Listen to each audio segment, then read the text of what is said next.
My name is Mike Latham, and I'm an associate professor in the Department of Biochemistry, Molecular Biology, and Biophysics. And I'm also the director of the Minnesota NMR Center, and that's where we are today. All around us, there's 8 instruments in here, and they are very similar to like an MRI, except we use these instruments to study small molecules, anything from small compounds like drugs, all the way up to big proteins and solid materials. So this is a very large magnet right here, so we stick our samples in that magnet.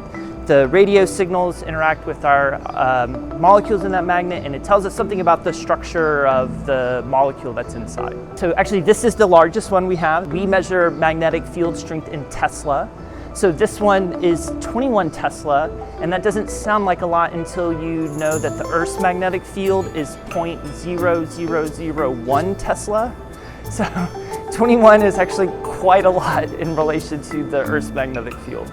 This is where you would bring your sample. You would put it inside of here, down in the middle.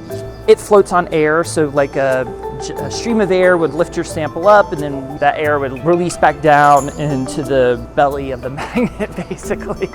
One of the things that NMR is good at is to determine the structure of a sample. The thing that NMR excels at more than structure is to understand how molecules move, and that movement is very important for its function.